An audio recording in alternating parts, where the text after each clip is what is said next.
Bonjour et bienvenue. Aujourd'hui, on s'attaque à un concept qui est à la fois un pilier de la pensée occidentale et un véritable casse-tête, la rédemption. Pour ça, on a 3 sources, 3 fragments du Nouveau Testament. Ils sont très courts à première vue, mais incroyablement denses. C'est ça. Un extrait de la lettre aux Éphésiens, un des Galates et un dernier de la première lettre de Pierre. Et l'idée, c'est vraiment de les faire dialoguer. Exactement.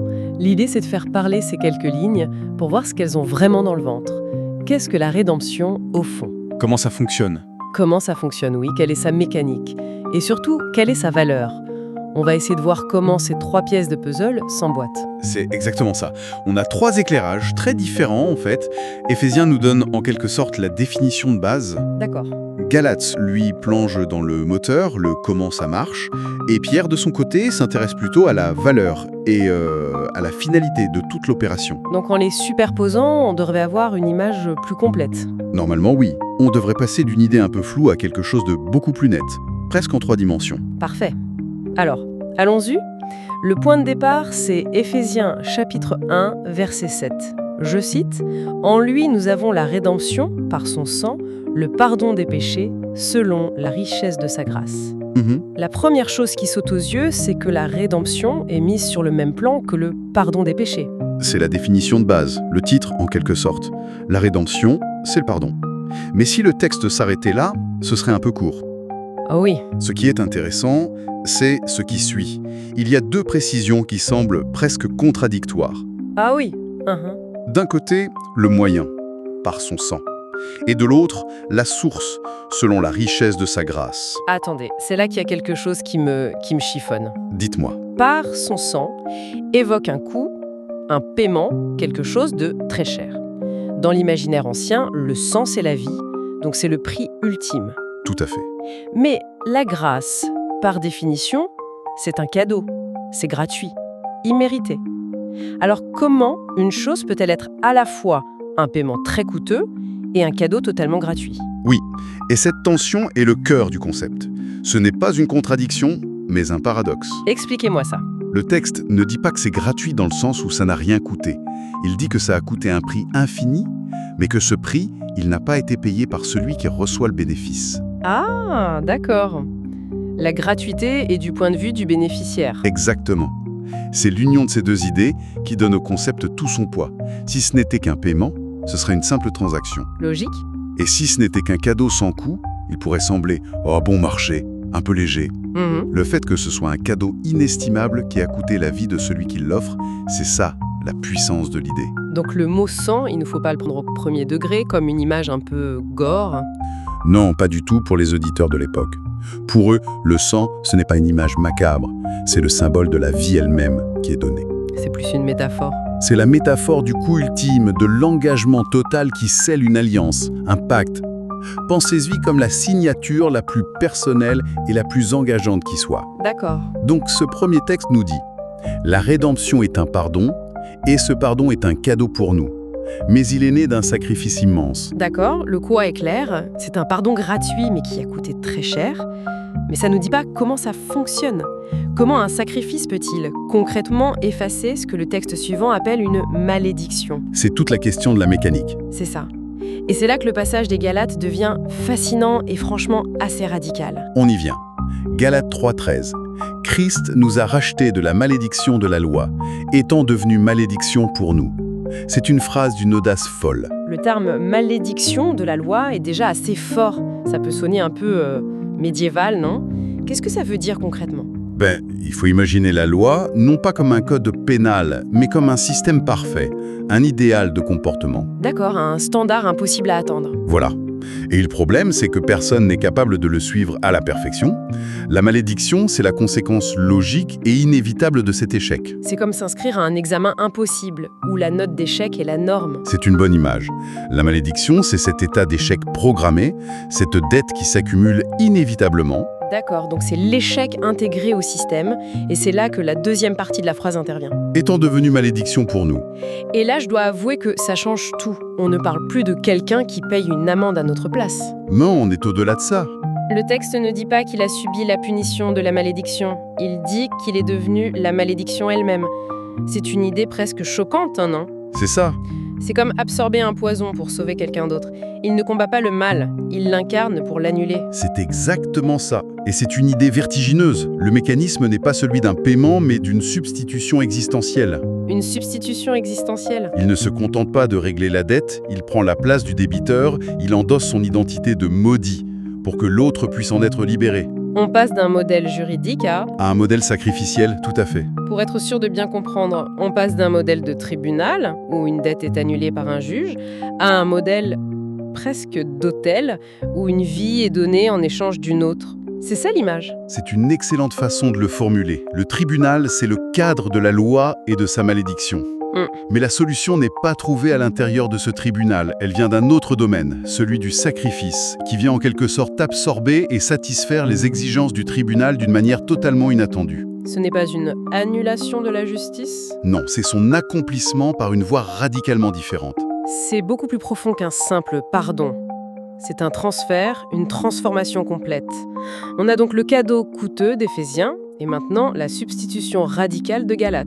Mais tout ça soulève une question de valeur. Forcément. Si ce rachat n'est pas payé en argent, alors quelle est sa vraie monnaie? Et le texte de Pierre semble obsédé par cette question précise. En effet, le troisième texte, 1 Pierre 1.18, vient mettre le projecteur sur la nature de cette transaction.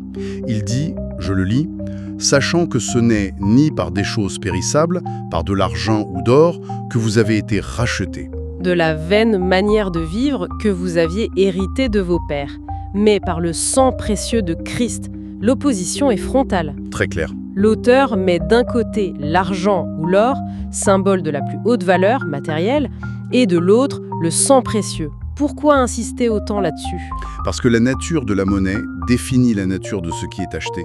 Ah, c'est bien dit. L'or et l'argent, aussi précieux soient-ils, sont qualifiés de périssables. Ils appartiennent au monde du temporaire, de ce qui rouille, se perd. Ou se dévalue. Voilà. En affirmant que la rédemption n'a pas été payée avec cette monnaie, l'auteur dit que ce qui a été obtenu en retour n'est pas de l'ordre du matériel ou du temporaire. C'est une libération spirituelle, éternelle. Exactement. La valeur du moyen de paiement doit être à la hauteur de la libération obtenue. Pour racheter quelque chose d'éternel, il faut une monnaie éternelle. Et c'est là que le mot « précieux » accolé à « sang » prend tout son sens. Ce n'est pas juste un adjectif. Non, c'est une déclaration de valeur. Une valeur d'un autre ordre, inestimable. Mais ce n'est pas tout. Le verset contient un autre élément qui, je pense, est peut-être le plus percutant de tous. La vaine manière de vivre que vous aviez héritée de vos pères? Oui. C'est vrai, ça me parle. On n'est plus dans la théologie abstraite de la malédiction de la loi. On est dans le concret, le psychologique presque. Absolument. C'est le point où la grande théologie cosmique atterrit dans notre quotidien. La rédemption n'est plus seulement un changement de statut devant Dieu. Elle devient une libération d'un mode de vie. C'est ça. Et l'expression « hérité de vos pères » est très forte. Elle parle de cycles, de schémas de pensée dysfonctionnels, de traditions vides de sens. D'habitudes qui se transmettent. Oui, de génération en génération et qui, au final, ne mènent nulle part. Donc on parle de choses très modernes finalement. La pression de suivre une certaine carrière parce que c'est ce que la famille attend, la course à la consommation. La recherche de validation sur les réseaux sociaux. Tout ce qui peut constituer une vie vaine, c'est-à-dire remplie d'activités mais vide de sens. C'est exactement ça. Le texte connecte le sacrifice ultime à la libération de ces schémas de vie futiles. La portée de la rédemption devient donc double. Double G? Elle est verticale, en restaurant une relation avec le divin, mais elle est aussi horizontale, en nous libérant de nos propres prisons existentielles et culturelles. C'est une libération à la fois cosmique et très intime. Parfaitement résumé. D'accord. Essayons de rassembler toutes les pièces. Si on met ces trois perspectives bout à bout, qu'est-ce qu'on obtient? J'ai l'impression d'avoir regardé un objet sous trois angles différents. On obtient une image tridimensionnelle étonnamment complète. Éphésiens nous a donné la définition, le quoi. La rédemption, c'est le pardon, et sa source, c'est la grâce. C'est la porte d'entrée, le titre de l'opération. Ensuite, Galates nous a ouvert le capot pour nous montrer la mécanique, le comment. Oui. Ce n'est pas une simple annulation de dette, mais une substitution radicale où la condamnation elle-même est absorbée. Voilà. Et pour finir, 1 Pierre nous donne la valeur et la finalité de tout ça. Le avec quoi et le pourquoi faire. La monnaie, c'est ce sang précieux, d'une valeur supérieure à tout bien matériel. Et la finalité, ce n'est pas juste d'échapper à une punition. C'est d'être libéré d'une vie futile pour, on le suppose, en commencer une autre. C'est ça. Donc, en assemblant tout ça, la rédemption n'est pas une simple idée abstraite. C'est une action décrite avec une cause, un moyen, une valeur. Et une conséquence double. Oui, une cause, la grâce, Un moyen, le sacrifice par substitution. une valeur inestimable. Et une conséquence double, le pardon et une nouvelle manière de vivre. C'est une libération à plusieurs niveaux. Oui, Une libération de la culpabilité des péchés, comme le dit Éphésiens, une libération de la condamnation de la loi, selon Galates, nous montre que la rédemption est présentée comme un acte de libération. Mais cela soulève une dernière question, non? oui, et c'est peut-être la plus importante, celle qui va au-delà de ce que ces textes disent explicitement. C'est-à-dire? Ils décrivent avec une précision remarquable ce dont une personne est rachetée. Les péchés, la malédiction, une vie vaine.